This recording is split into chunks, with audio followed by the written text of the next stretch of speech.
In this video, I want to continue with example 1. So we're going to be at part B now. Part B, we're going to have the integral from 2 to 4 of 2x cubed dx. 2x cubed dx. Alright, so I want to take the antiderivative of this. But I notice that I have a 2 multiplied by x cubed. So if I have a constant multiplied here, I can pull it to the outside of my integration symbol and say that's 2 times the integral from 2 to 4 of x cubed dx. A lot of time that makes it easier. Alright, so I have 2. Now let's take an antiderivative here. What's an antiderivative of x cubed? X to the 4th over 4. Now remember, I don't need my plus c here, so I'm just going to mark my limits of integration as from 2 to 4. So that's 2. Then let's evaluate this antiderivative at 4. So we have 4 to the 4th over 4 minus, let's evaluate it at 2. 2 to the 4th over 4.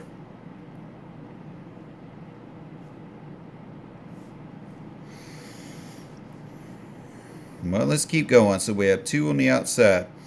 Isn't this really like 4 times 4 times 4 times 4 over 4? So really it's like 4 cubed over 4. Or I could say 64. Minus, what is this? 8? 2 times 2 is 4 times 2 is 8? No, it's 16. What's this? 16? What's 16 over 4? 4. So 64 minus 4 is 60. 2 times 60 will give me 120.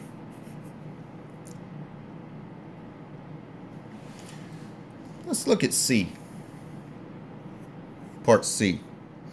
Let's suppose for part C I have the integral from negative 2 to 1 of x squared minus 6x plus 12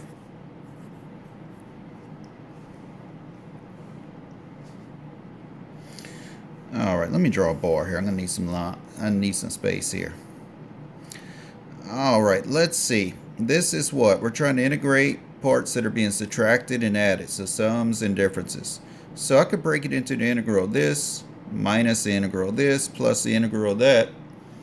But I don't really have to show that. I could just take the antiderivative of each part. So let me just take the antiderivative of each sum and difference here. So I have x cubed over 3 minus 6 times, what's an antiderivative of x? X squared over 2 plus an antiderivative of 12 is 12x. Now let's run my limits of integration from negative 2 to 1.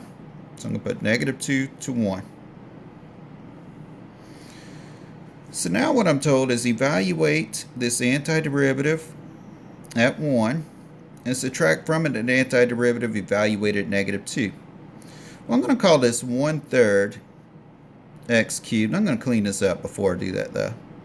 Minus 3 x squared plus 12x. And let's put my limits of integration. I can't lose them here. So what's that going to be? 1/3 times 1 squared minus 3 times 1 squared plus 12 times 1 minus this antiderivative evaluated at negative 2. So I have 1/3 times negative 2 squared minus 3 times negative 2 squared plus 12 times negative 2.